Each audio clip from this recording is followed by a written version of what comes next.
Good morning and welcome to the VolleyPod. How are you today, Tod? Davis, I'm doing well. It's another fun day in the Volley Cave, and what's the latest with you? How's the fam? Our fam's doing wonderful. Charlie's growing. All right. She's adorable, laughing, smiling. It's getting really, really cute. So good stuff. You show me the picture. Oh, we gotta post that picture. We gotta figure it. She's got to be part of it somehow. Yeah, she's so adorable. But yeah, and you guys into the heart of your season. Got some. Yeah. We're gonna open up this week and see ourselves first home matches. So it's an exciting time. Really, really cool. So we got a exciting episode in store for everyone. But before we get into it, I just want to say, hey, we're presented by the Art of Coaching Volleyball. They're great. Go check them out. I'm sporting the AOC shirt today. Rocking the AOC shirt today. That's it. They've been good to us, and we appreciate them a lot. And it's a great resource for any coaches, so check it out. I'm on that thing all the time now. I go home after practice, go, oh my gosh, we got to get better doing this. What are these coaches doing? It's just good. It's just good. You're going to find something you like on there. And I'm on that all the time, too. So anyways, just a little tidbit to start. What is the skill of the week? The skill is a little different. It's really a coaching skill. Okay. And it's teaching the game using the net without mayhem. I love this topic. Okay. I love it. Teaching the game using the net without mayhem. Because usually you think, wait a minute, once we start going over the net, it's just I completely lose control and there's mayhem, and I'm not sure kids are getting better and learning the game. How do we do it? Yep. Well, I'll tell you, once again, you got 10 steps last time. I'm going back to 10 steps. 10 steps. 10 Let's do steps. it. First one, we're starting one-on-one, Davis. Okay. We're starting one-on-one. And so this is, it reminded me, we had a little clinic that my high school team did for nativity prep. Okay. And we had some kids come in, they're middle school age, and they had never played volleyball. Okay. And so how do we do it? Well, we start over the net, so we catch, toss themselves, and set it over. Oh, so that's the first thing we do. Okay. Is just one-on-one. Yes. One-on-one. So catch, toss to yourself, and push it over with your hands. I love it. And so we start with some basic things, and once they do that, then we say, okay, well, in volleyball, you can't catch it at your chest because that's death, right? That's the one place. But in every other sport, you want the ball at your chest. Okay. You play basketball, you catch at your chest. Football, baseball, everything's right at your chest. But this at your chest, it's death for us. Right. So we have to catch with our elbows extended down by our knee pads. I love it. And so we catch down by our knee pads, self-toss, set it over. Okay, that's it. Can I, before you can even go further, I'm like literally beaming. If you're on the YouTube, you'll see this. This is pumping me up so much because I think there's this coaches don't believe that they can play over the net right away. Yep. And they absolutely can. And it gets the kids pumped on volleyball, and they can start younger. I'm getting so excited. Yep. I'm sorry. You got to do it. We got to get it. I love it. Charlie's ready to go. It's get her one of the little light balls, the super lights. Get her tossing and pushing it over. I love it. Okay, let's go. Okay, so once they catch, toss, set, then they pass. And when you pass, the first pass is pass to yourself, catch it, and then set it over. Yes. Pass to yourself, catch it, and then toss and set it over. I love it. And so once again, we're being controlled and we're taking it step by step. Very cool. Once they can do that, we're still in the one-on-one, and let's take away the catching. So now we're playing two contact. And as soon as they can get to it, they play two contacts. So pass to yourself, set over the net. Pass to yourself, set over the net. We'll start with doubles and then maybe put a third person there. Hey, whoever loses the rally goes out, other person comes in, person who's doing the best gets to stay in and play more. We can give tutorials to kids who go out, but they can do those, you can get 3 or 4 kids doing that on, 8 kids on a court just playing a little bit of, two contact. So where it's under control. I love it. Can I just add a little tidbit here? My good friend Sean, who loves going over the net, who's excellent with little kids. Sean is awesome. Sean Thomas. He on this same one, he uses the name Ace 2-ball touch, and they get booted only when they don't get 2 touches. Okay. So if they get 1 touch and lose, they go out. So wait, did I say that wrong? They get booted only when they get 1 touch or less. Okay. So if they lose but they use 2 touches, they stay on and they would cycle only if they get the 1 touch or less. Interesting. So I'm kind of the opposite way there. And we're going to talk about that idea because I think a lot of times at early levels the ball comes over on 1. Right. And we got to play that and just play it. People go, oh, well, you need to hit it 2 times. No, in volleyball, you just have to go over the net. And we have, so I don't like controlling it that much. And that way I'll tell you how we do later. Okay. So I like once it, we get to that one-on-one, we take away catching. I will say one other thing though, and this is the Kessel thing, which is player as net. So let's say you have this, way too many players, and you go, wait a minute, I only have one court, but I have 20 kids, and I can only really put 8 kids along the court playing one-on-one. And he's all, well, half of them are on the court, and half of them are one-on-one with a set of 3 with one person as a net. I love it. And you That's just put so a person cool. as a net, and then just every 30 seconds you switch and go, okay, you guys rotate around nets, and then you go, okay, that group is, you guys are self-net, you guys are on the net now. I love and that so one. I thought that's an ingenious Kessel Oh, idea. absolutely. Yeah. And they would like it. It'd be so Yeah. fun. Yeah. So then from there, that's all one-on-one. So the first 3, one-on-one. I love And then once we get one-on-one past set, then okay, time for some doubles. And we really take them through the same progression in doubles. Okay. And we can go super fast. So it's first, hey, catch, toss, set over. Okay. Pass to yourself, partner, catch, toss, set over. Okay. And so it's just that 2 contact, all pass set. Very cool. And so we just start playing doubles. Once we do that, and then we can, play little games with doubles, and we can do rally control on mini courts, and we can play on short court, that little 10-on-10 court, Love it, yeah. and do 3 of those across, or we can split them up if you want, or so once again, we're just playing those doubles games over the net. Once we get that with all the 2 contact pass set, now it's time to teach arm swing. Oh, yes. And we go back to one-on-one. Okay. And we go back teaching arm swing with that. Okay. So now it's catch, toss to yourself, arm swing down ball over, and can your arm carry the tray Okay. and not shot put? Oh, okay. So can Nice. you carry the tray, Okay, all of it. but not have a shot put? So Okay. this is shot put, with you have your, hand in front of your elbow. Carry the tray means you got to lead with that elbow.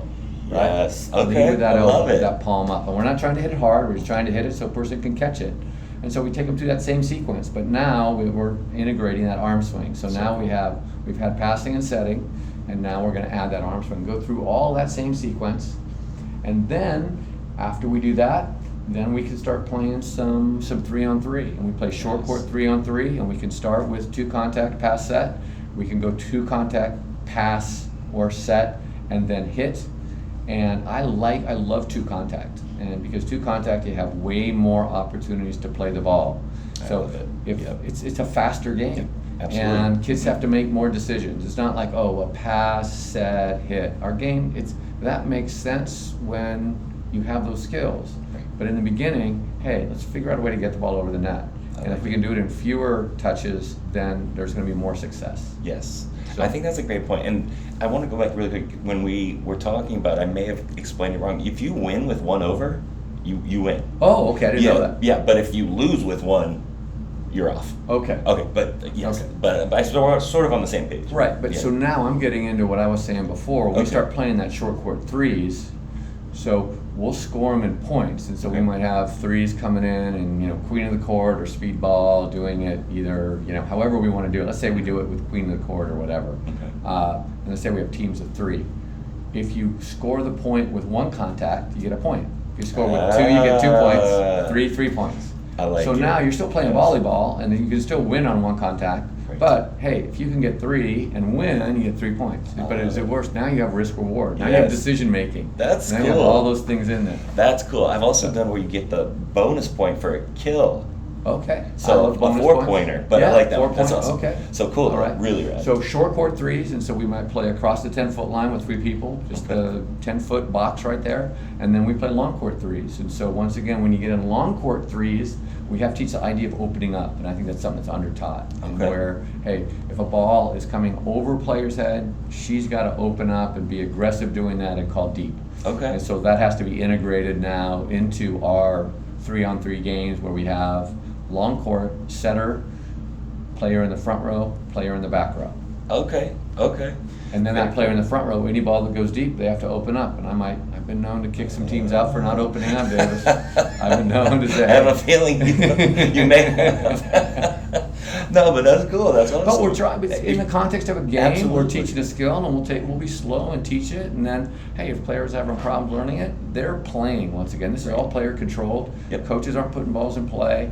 If players can toss, they toss. If they can start to serve short court, they're serving short court. As soon as they can serve long court, they're serving long court. But once again, we're trying to, really get them excited with rallies. That's cool. Okay. Once again, we went from the first three were singles, the second two up to 4 and 5 were doubles. Okay. Then we got into short court threes, number 6, long court threes, number 7. Now we're in number 8. Okay. We're in full court fours. I love it. And for little kids, we might cut that full court. We might make that court maybe 10 feet shorter. Just play that 30, maybe by 20 feet.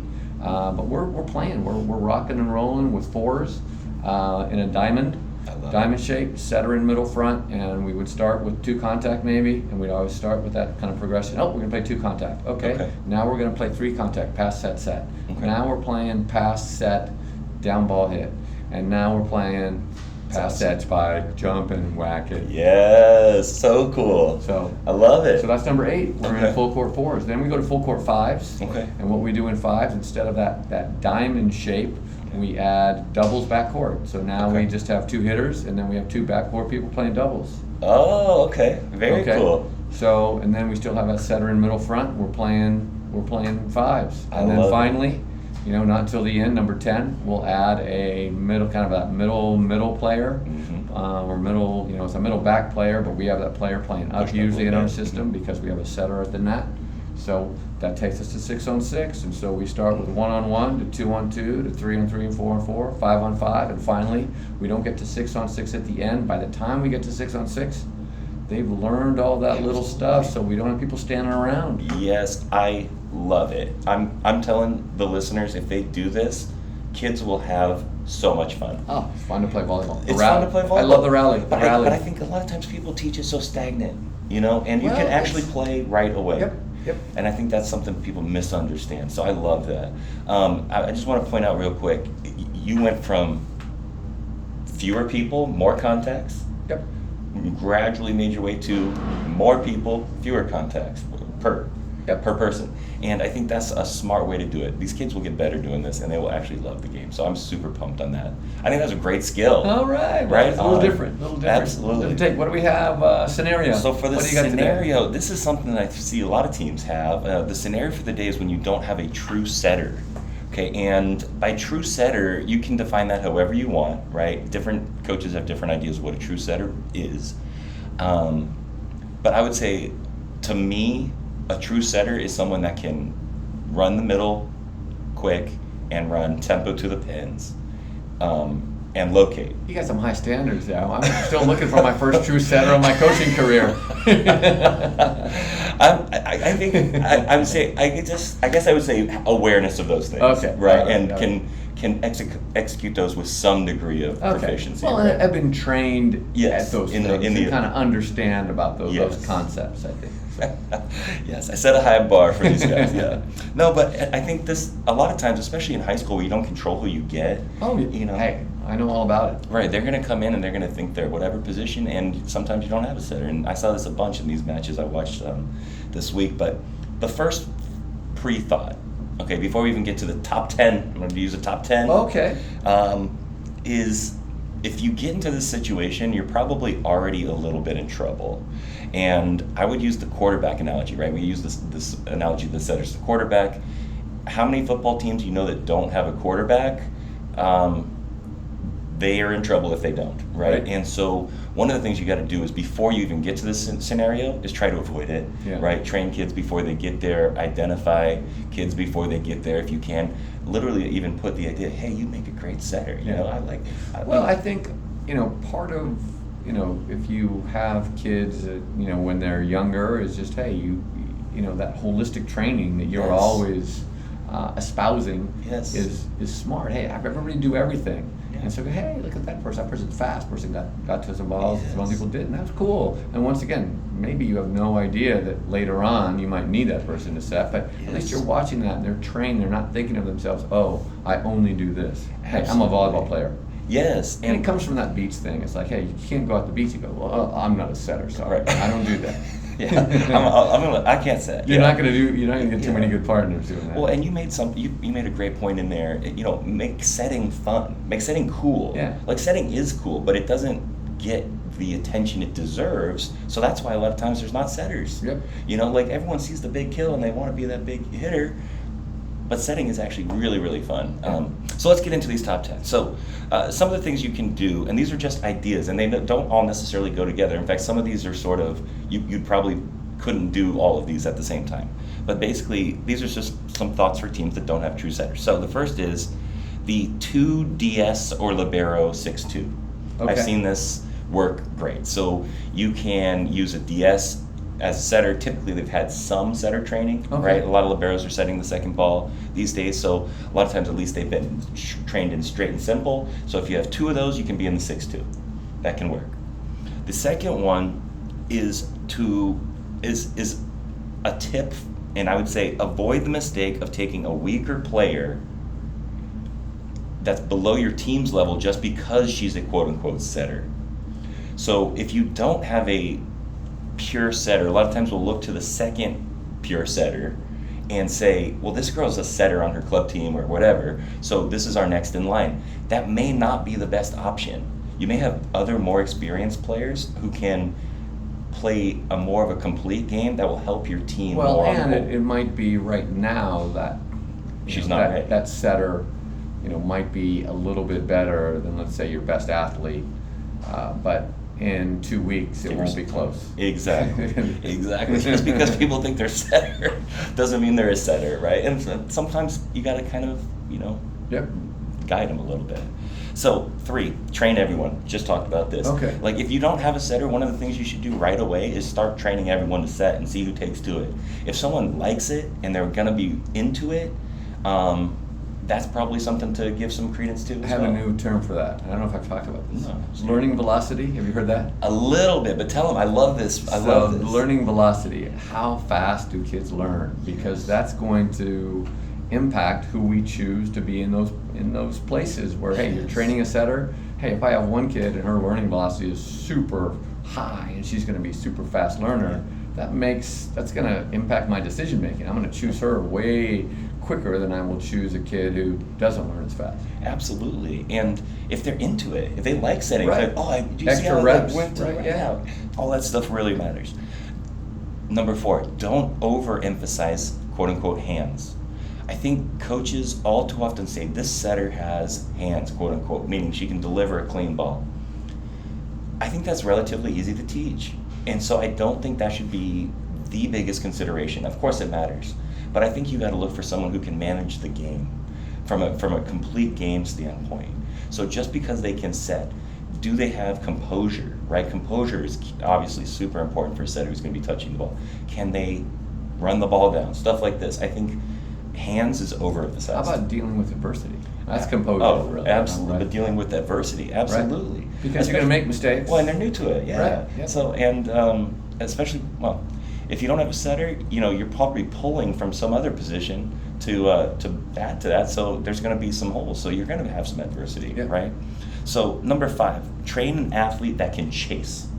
There's so much times that they're chasing. There's the times that they're in the pocket in high school volleyball are few compared to the times that they're running for the ball. Yep. So that's 5.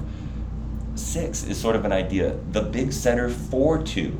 You never see this on high school, but if you have like a right side who you can turn into a big setter, and if you have 2 of those, or even 1, you can go into a 5-2 or even the 4-2. And if you really don't have a setter, you want to be making easy sets, right? So go into the 4-2. Why not? Let that big setter dump some balls on some simple one slides. How about, and just being creative with systems. I love that. And hey, if that person happens to be your best hitter, then maybe you pull some kid out of the back row to set free balls. Yep, absolutely. Yes. And just to say, hey, you're going to set the whole time unless we have a free ball. Yep. When you're front row, we're going to pull a setter in and we're going to set you. Yeah, we're setting you every hit the time. best. Yes, exactly. You want to hit in the middle? Okay, we'll set you in the middle. You want to hit on the left? We're going to set you on the left. I love that. Yeah. So, and I feel like coaches avoid the 4-2, And I can understand in some reasons why, but it is a viable option. I wish more people would consider for certain situations. I wish I was better at teaching the slide and we did more of that, because I think that's a real, we're in the 5-1 right now and we're having problems because we have our hitters in front. And even we have one in slow tempo, and people are just ganging up on us, and we're not spreading the net enough. So teaching the slide, I think, in that 4-2 is great. Yeah, absolutely. And then you want to be an aggressive dumping setter. Yep. So this is right up your alley, that aggressive absolutely, dumping yes. setter. Turn and that's a ball's lefty. 7, take from a position that doesn't impact the game, right? So if you can take from a middle 3, let's say, you're not going to be impacting your lineup that much, or middle 2, versus taking your outside hitter, who's probably could conceivably be your better setter. If you take that outside 1, you may be taking too much from the rest of the game. You got to weigh that. How about if we just take those 2 good outside hitters and put them in a 6-2 and let them hit left? That's what I call that the open gym 6-2. we did that all the time, and I love it. I think more teams should do that. Yeah, I think that's awesome. Okay. Number 8, don't make her run. Okay, if the setter's new to it, don't make her run. Everyone's an out-of-system setter. I was going to add this. That was my addition I was going to make. But if you train everybody how to set a little bit, then you don't have to run it. I don't even want my setter running now. Right. I want her great around the net. Right. Now I know I just said get an athlete that can chase. You're gonna still have to chase along the right. And so, but if you can not run very far, that's gonna make it easier. Yep. Number 9, emphasize attack scoring. So emphasize the hitters. So if you don't have a setter that's going to be super creative or do all this fast stuff, just emphasize the hitter scoring versus 2 blockers. Yep. You got to switch your mindset a little bit. And then number 10, libero sets. There's been a number of kids I've seen, I got some publicity for being the setter as the libero. Yep. And so on college teams and stuff, I haven't seen it as much in high school, but I think at least setting on defense, having the libero set on defense, kind of combining what you said into it. So there's 10 ideas for when you don't have a pure setter, how you can still manage the game and get some wins. I love it. We solve some issues. I mean, that's we played some schools over the weekend, and they had that issue. Oh, you can tell. Yeah, you can tell. And it's frustrating, but if you can do some of these things, there's some of those tweener matches that you can win. Yep. You know what I mean? So I love it. So this has been a really, really cool episode. So what do we have for the videos? We have 3 videos, and there are a whole bunch. I did a series with Kyle Mishima. Do you know Kyle Mishima? Yes. Rotate 1, 2, 3. Yes. And he did a series of, it was his material, and I actually filmed it during COVID. Okay. And we did a bunch of these little games. Okay. And so there are 2 videos that Kyle kind of directed, and I was the coach actor for him. Okay. And we had a 3-on-3 long court that we had a 3-on-3 short court that we talked about. And that is the 10-foot line to 10-foot line with 3 kids out there playing a little mini queen of the court. Love it. And I like that one because you can do tutorials on the back side of that because they're only using the 10-foot line. That's a good point. So you have the rest of the court to teach if you need to do that. Then some 2-on-2 long court, which I think that is a staple for me. In so many ways, that 2-on-2 long court. Narrow court? Narrow court, yep, 2-on-2 narrow court. So we call long court. Yeah, you run a lot of court. that, and it's served you well. Well, no, it just gets a lot of kids touches. touching and playing the ball, and we like playing that side by side, and we like playing it front back. We like playing it blocking and no blocking. So there are a bunch of different ways to play it to emphasize different things with that. That's very cool. And then the last one, it was Kristen Bernthal Booth from Creighton University. Creighton is one of the top teams in college. She is, one of the top coaches in America, and she has her kids playing 2 contact. Oh, love it. They're playing 2 contact. So cool. And speeding up the it's game. 2 contact, and once again, they're just playing doubles 2 contact. So it's all the reading stuff that comes with setting balls over. Okay. And so fun stuff. Super fun. Kids will love it, and you can jump in and play more volleyball. Yeah. I mean, so cool. So Okay. I love it. So what? How about resource? Is the resource?